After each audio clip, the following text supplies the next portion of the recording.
Donc, je suis Marie Ferla, je suis née à Lyon, la Croix-Rousse, 4e, vraie lyonnaise. Donc attention à ceux qui m'embêtent.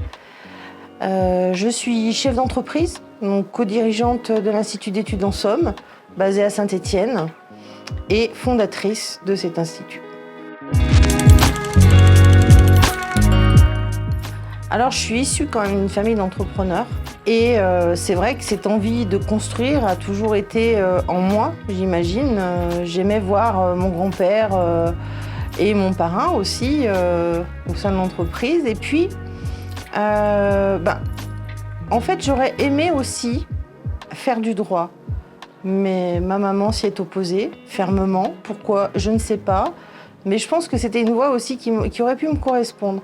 L'envie, dans tous les cas, d'entreprendre a toujours été en moi. Ça, très clairement. J'aimais bien jouer, lorsque j'étais plus petite, à la cliente et à la marchande. J'étais toujours la marchande.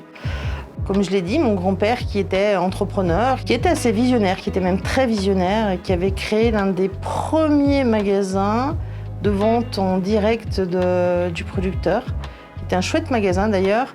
Il commercialisait même des fruits exotiques inconnus par en fait, ses clientes. Il a fait connaître pas mal de choses.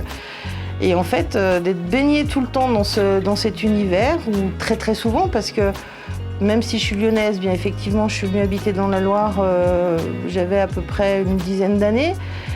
Systématiquement, nous retournions chez nos grands-parents pendant les vacances scolaires. Et bien entendu qu'on était baignés tout le temps dans l'entrepreneuriat, quoi, et puis dans l'entreprise.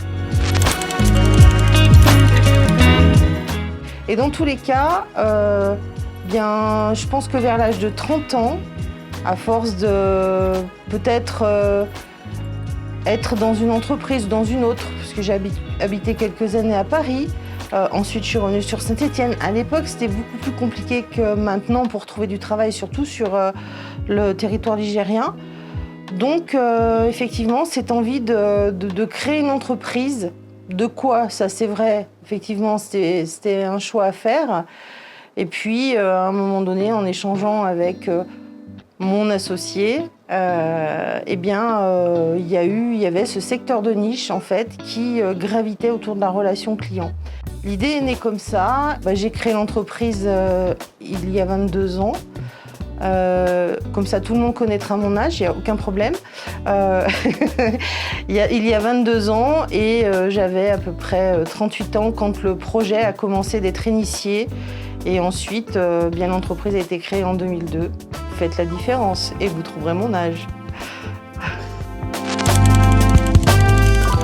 J'ai été responsable d'une agence, d'une grosse compagnie d'assurance pendant quelques temps. Et effectivement, la relation client était déjà au cœur de cette entreprise. C'était à la marge aussi à l'époque. Et puis, Gilles travaillant dans un secteur qui lui permettait d'amener ce projet-là, ce secteur de niche, nous avons travaillé sur ce secteur de niche. Bien entendu qu'il y avait d'autres acteurs qui étaient présents sur ce secteur que nous avons identifié, mais il n'y avait pas non plus une omniprésence, c'est-à-dire qu'encore une fois, et je reviens sur ce secteur de niche, il y avait tout à créer, il y avait des marchés à prendre. Alors, à la base, effectivement, l'activité était Mystery Shopper, client mystère. Eh bien, on s'aperçoit que cette mesure-là est faite par différentes enquêtes, différentes mesures. Et puis ensuite, bien entendu, l'entreprise s'est développée parce que j'ai été appelée par une grosse compagnie bancaire qui m'a demandé de travailler pour elle et sur des enquêtes de satisfaction. L'un dans l'autre, effectivement, on a su évoluer, créer le centre d'appel, apprendre effectivement, se dire comment on va évoluer, comment on va créer, comment on va travailler. Donc ça, c'est pas évident en fait. Et de savoir évoluer, se diversifier au fur et à mesure des années. D'ailleurs, même très très rapidement, et je crois que ça c'est la vie de l'entreprise, quoi qu'il en soit. Que ce soit un créateur, un repreneur, on se diversifie systématiquement, quoi qu'il en soit. Bien sûr, il y a plus que des coups de mou, il y a des coups de « j'y crois plus, j'ai plus la foi ». J'ai envie de tout arrêter parce que cette entreprise me bouffe l'existence. Cette entreprise a brisé ma famille. Cette entreprise a aussi fait que notre fille, du coup, souhaite tout faire sauf être chef d'entreprise. Parce qu'effectivement, bien, de vivre au sein d'une famille d'entrepreneurs, c'est pas évident. On ne parle que de ça tout le temps. La seule préoccupation, c'est mon chiffre d'affaires. Alors tout à l'heure, effectivement, la question posée était est-ce qu'il y a eu des coups de mou? Il y a même eu des coups très très difficiles. C'est-à-dire que de par 3 bilans, on s'est dit là, on va mettre la clé sous la porte. Et on a eu la chance, effectivement, d'avoir des partenaires financiers, pour ne pas les citer, donc, au moins pas le citer, mais le Crédit Agricole Loire-Haute-Loire, qui a toujours été là, présent pour nous soutenir. Et ça, je m'engage à dire ça et je souhaiterais vraiment que ce soit présent dans l'interview, parce que c'est important. Dans les mois ou les années qui viennent, on a clairement défini là, notre feuille de route. On sait où on souhaite aller, on le vend. Notamment la qualité de vie au travail, c'est quelque chose d'important et fondamental pour nous. Et c'est un service qu'on vend effectivement, c'est une prestation que l'on commercialise. Et puis tout cet aspect client mystère aussi, qui est très anglo-saxon. Et je trouve que quand même, malgré tout, la France n'a pas encore vraiment absorbé. C'est-à-dire qu'on le voit surtout dans les groupes, des grosses enseignes, mais dans tous les cas, on s'aperçoit que les entreprises françaises n'ont pas encore fait ce lien avec l'importance que peut avoir la relation client, la mesure. La mesure, pourquoi pas par client mystère et par enquête de satisfaction. C'est-à-dire qu'à un moment donné, ça va déterminer des perspectives, des prospectives d'évolution à chacune d'entre elles. Nous-mêmes, nous réalisons des enquêtes de satisfaction sur notre entreprise, sur nos prestations. Et il est important. Alors, ce que j'ai envie de dire, moi, le client qui me met qu'il est très satisfait de tout, bien sûr que je suis ravie. Mais j'aime bien quand même celui qui m'apporte aussi une insatisfaction parce que l'objectif, c'est de chercher à s'améliorer. Donc voilà, et ça donne des pistes d'amélioration. D'ailleurs, si on était les rois du monde, on le saurait. On serait à la hauteur de nos très, très gros concurrents. Moi, je sais que j'étais quand même un manager très, très strict et autoritaire. Je le reconnais. Je pense qu'effectivement, des personnes ont dû certainement, des salariés, des collaborateurs ont dû certainement mal le vivre. Dans tous les cas, effectivement, c'est garder tellement d'émotions en soi, bien souvent. C'est dur, c'est très, très dur.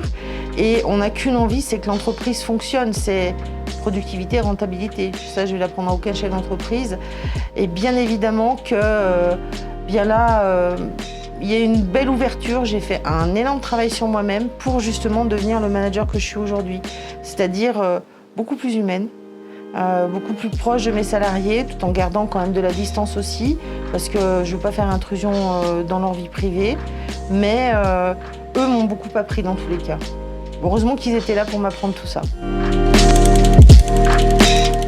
Je dirais que le réseau est important, mais ce que je peux dire, c'est par rapport à ça, le réseau m'a apporté une chose, c'est sortir de mon entreprise, c'est aller voir ailleurs, c'est effectivement s'intéresser à autre chose.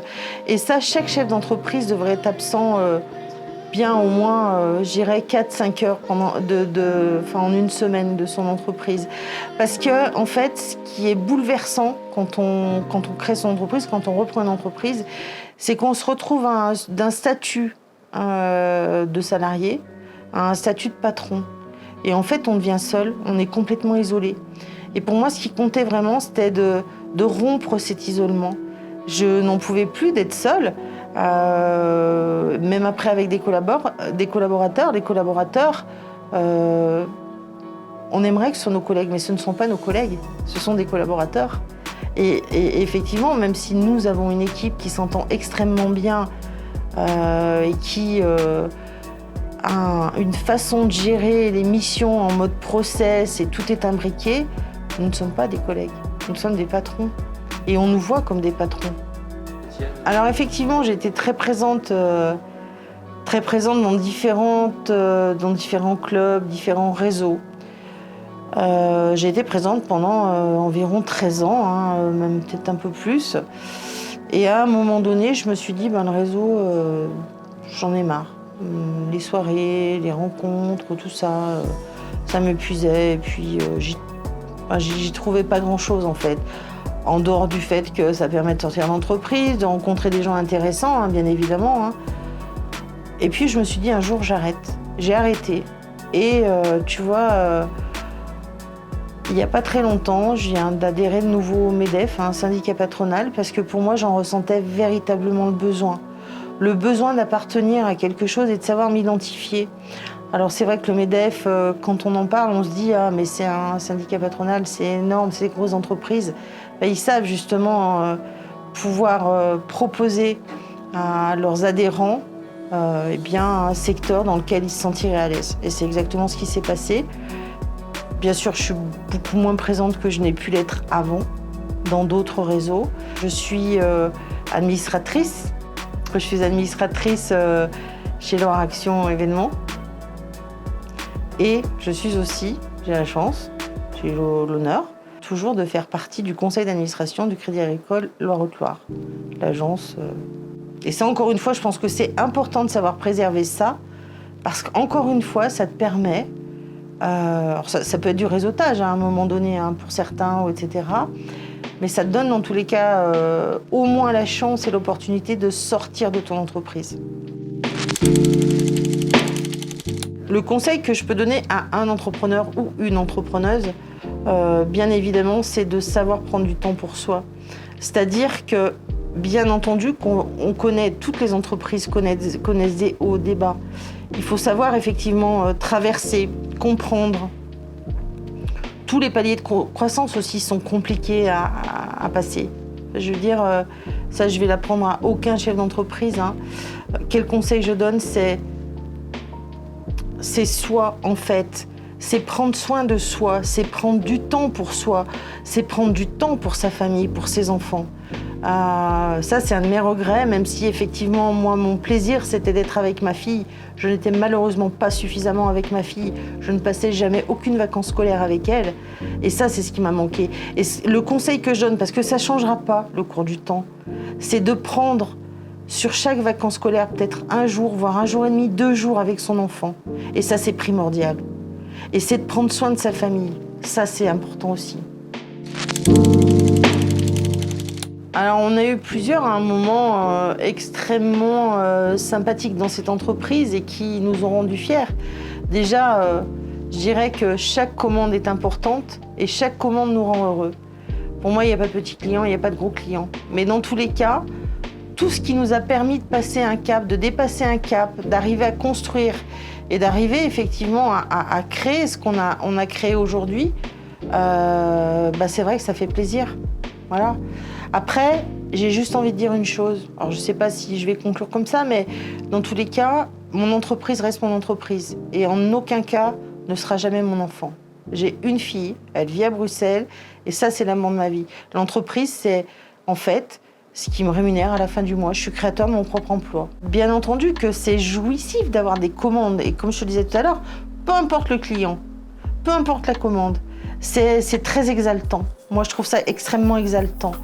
Mais dans tous les cas, et ça je le dis et je l'affirme et je le confirme, il ne faut surtout pas s'oublier et oublier sa famille, ni oublier d'où on vient. Ça, c'est important. N'oublions jamais d'où nous venons. Alors ceux qui prennent le melon parce qu'ils sont chefs d'entreprise, je pense qu'ils n'ont rien compris au métier. Ce que je préfère, c'est le contact avec le client. C'est-à-dire qu'au sein de l'entreprise, j'ai comme fonction directeur de projet. Alors effectivement, depuis le Covid, on ne se déplace plus. Enfin, moi, je ne me déplace plus, à mon grand désespoir. Mais c'est ce que j'aime le plus, en fait. C'est pouvoir échanger avec les clients, comprendre, déjà leur organisme, leur entreprise. Et puis ensuite, effectivement, arriver à nouer véritablement une relation de confiance avec eux. C'est-à-dire leur apporter toute la crédibilité que l'on puisse avec les compétences que nous avons en interne, c'est-à-dire nos collaborateurs, et puis les nôtres aussi, conjointes. En tout cas, je ne partirai pas sur ce secteur d'activité, c'est sûr. Je vais te dire la vérité. Comme je te l'ai dit tout à l'heure, Comme je l'ai dit tout à l'heure, je suis lyonnaise. Donc qu'est-ce qu'on aime à Lyon? La gastronomie, le bon vin et la bonne bouffe. Véritablement, et maintenant encore, si j'avais quelque chose à créer, et ce qui trotte dans ma tête, c'est ce qui peut tourner, alors je ne veux pas dire quoi, parce que véritablement c'est un projet que j'aimerais peut-être mettre en place, mais qui pourrait tourner autour du fromage et du vin. Donc voilà, ça serait plus, on va dire, un établissement qui accueillerait du public, qui accueillerait effectivement des clients, où il y aurait une ambiance, pas festive, mais une ambiance cosy et en même temps chaleureuse, qui permettrait aux gens de se retrouver et de déguster des produits de nos terroirs français. Voilà, et de boire un bon petit coup, hein, parce que bien sûr, c'est important. Attention, l'abus d'alcool peut nuire à la santé.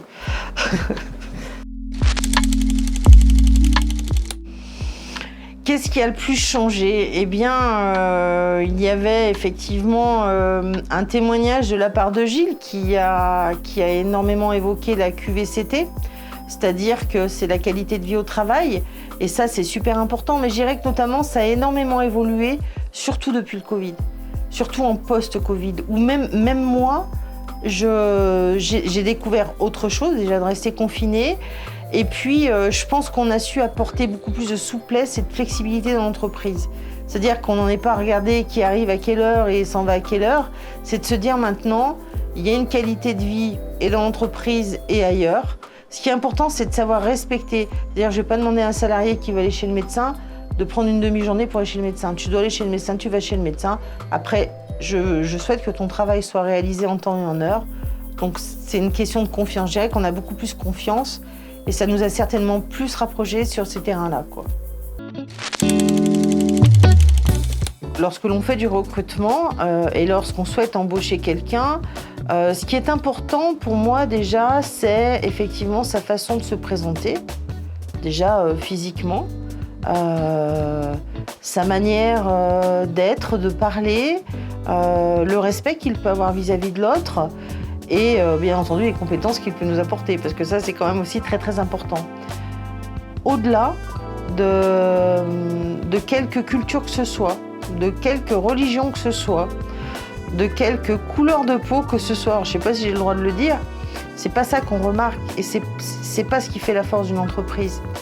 Alors vous me parlez de mixité, vous me parlez de diversité, c'est un peu dommage qu'on mette des mots sur un état d'esprit corporate où je veux dire, où tout s'imbrique l'un dans l'autre, où les collègues s'entendent bien, peu importe, je veux dire, comment est l'individu, peu importe d'où il vient.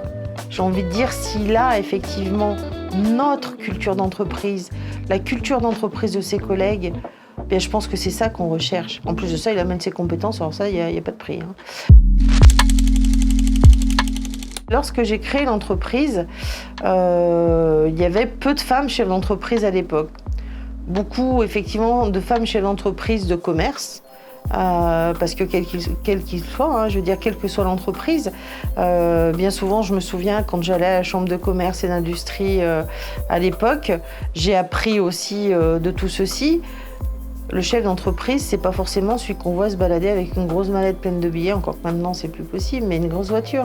C'est effectivement l'artisan qui va se lever tous les jours, le commerçant qui va se lever tous les jours à 5h ou 6h du matin, qui va aller ouvrir sa boutique, le boulanger va fabriquer son pain, va vendre son pain, le boucher va effectivement s'occuper de tout ce qui est viande, etc. Et puis la commerçante qui va commercialiser des vêtements, eh bien, elle va faire des recherches sur des collections, des présentations en vitrine, etc. Ça, ce sont des chefs d'entreprise. Ça s'appelle aussi des chefs d'entreprise. Et force était de constater, lorsque moi j'ai créé l'entreprise, c'est quand même une grosse partie des femmes chefs d'entreprise étaient forcément bien souvent des commerçantes. Il y avait d'autres secteurs d'activité, mais beaucoup plus à la marge. Or, je me suis aperçue et je m'aperçois que là, de plus en plus de femmes sont chefs d'entreprise, prennent des risques. Ça me fait penser d'ailleurs à... je crois que c'est Delphine André, me semble-t-il, hein, la patronne de chez TEA, le groupe GCA, qui est un gros groupe international avec, je crois, 10 000 personnes sur le monde, de mémoire, qu'on a su voir effectivement à qui veut être mon associé, pas forcément, et qui est une femme, qui a repris le flambeau familial et qui a su développer son entreprise. Ce sont des modèles. Ce sont des modèles, ces femmes-là, pour les autres. Je te prends aussi la femme de mon associé, Gilles, Kathleen, qui est en train de créer une belle entreprise aussi. Donc là, l'objectif, c'est pas forcément de parler de son entreprise, mais là encore, tu vois, c'est savoir prendre le taureau par les cornes et se dire, c'est pas parce que je suis une femme que j'ai pas envie d'être féministe sur ce coup-là. Mais pas du tout, parce que je pense que voilà, il n'y a pas forcément de sexe quand on est chef d'entreprise. C'est juste notre feeling, notre façon de diriger, notre culture, nos compétences qu'on met au service d'une entreprise, quoi. C'était plus difficile d'être une femme. Alors maintenant, je sais pas, effectivement, je suis une vieille, comme on dit, donc je suis une vieille routarde, donc peut-être différente d'avant, hein, certainement, parce que j'ai pris de l'âge. Mais oui, c'était compliqué. On avait beaucoup moins de crédibilité. Enfin, moi, en tous les cas, je voyais bien qu'on m'apportait moins de crédibilité. Et je le vois bien encore, je veux dire, au travers de différentes personnes, ou pour ne citer personne, parce que j'ai envie de blesser personne, mais que, en fait, on écoute toujours beaucoup plus Gilles que moi. Et ça, c'est frustrant et c'est énervant. Alors, Gilles se plaît à dire que j'ai un ego surdimensionné. Non, j'ai juste envie d'être reconnue comme une femme chef d'entreprise. C'est pas pour mon ego, c'est parce qu'à un moment donné, tu apportes de la reconnaissance à tes salariés, tu leur dis qu'ils travaillent bien, tu es satisfait de leur travail. Toi, personne ne te le dit jamais, ça, par contre. On ne dit jamais, c'est super bien ce que tu as fait, tu fais du bon travail, etc., etc. Non, je vais te dire, comme plein d'autres femmes qui sont salariées, qui travaillent, qui élèvent leurs enfants, qui sont mères de famille et épouses en même temps. Tous les jours, on se lève. Tous les jours, nous, les femmes, on se lève de la même manière. Il n'y a plus de différence hommes-femmes maintenant. On est tous pareils. Sans, je veux dire, avec l'inflation qu'il y a en France, il vaut mieux avoir que chacun travaille et puis avoir un peu plus de pouvoir d'achat. Mais dans tous les cas, une femme chef d'entreprise et même un homme chef d'entreprise n'est pas différent ni d'un salarié, ni de quiconque. C'est-à-dire que chaque jour, on se lève tous les jours. Les femmes, bien évidemment, on dit « Mais comment t'as fait pour être chef d'entreprise et élever ta fille ?» Mais comme les autres femmes qui travaillent tous les jours, pareil, je me lève et puis je vais travailler comme ces femmes le font. Et encore qui ont bien souvent un travail plus compliqué que le mien. Quand elles ont effectivement, et je pense notamment à ces personnes qui habitent sur Paris et la région parisienne, qui ont des heures de RER à faire, qui vont faire du nettoyage dans les entreprises, respect pour ces femmes-là. Or, je vais te dire, le métier de femme chef d'entreprise, c'est un métier comme un autre. Mais dans tous les cas, c'est pas le métier le plus éprouvant du monde non plus, parce que ça aussi, j'aimerais qu'on le remarque. Et c'est remarquable. Toutes ces femmes et ces hommes qui se lèvent chaque jour, qui n'ont pas forcément notre rémunération, et on n'a pas une rémunération non plus au-delà de quoi que ce soit, hein, parce que bien souvent, c'est au détriment de nos propres rémunérations qu'on rémunère nos salariés. Il faut y penser sur les moments difficiles. Mais c'est pas plus compliqué pour une femme chef d'entreprise de se lever tous les matins et d'aller travailler, de la même manière qu'une autre femme. Quand j'ai créé l'entreprise, moi, on était en 2002. On vit dans une société patriarcale, je ne vais pas le refaire hein, systématiquement toutes les fois, je ne vais pas jouer à ma féministe, mais dans tous les cas, bien évidemment qu'une femme doit apporter beaucoup plus de preuves qu'un homme pour apporter de la crédibilité. Mais ça, qu'on ne me dise pas, c'est pas vrai, mais bien sûr que si, c'est vrai, et bien sûr que si, je l'ai vécu. Alors maintenant, il y a certainement une tendance, pas qui s'inverse, mais il y a une grosse évolution, hein, puisque de plus en plus, en 20 ans, les hommes, les femmes travaillent, etc. Donc, on va dire que... On va parler d'égalité, parce que c'est pas quelque chose de... Mais de complémentarité, voilà, c'est plus exactement le terme. Complémentarité homme-femme. Mais bien sûr que je pense qu'il y a 20 ans, et d'autant plus encore il y a 30 ans et 40 ans, il fallait apporter de la crédibilité.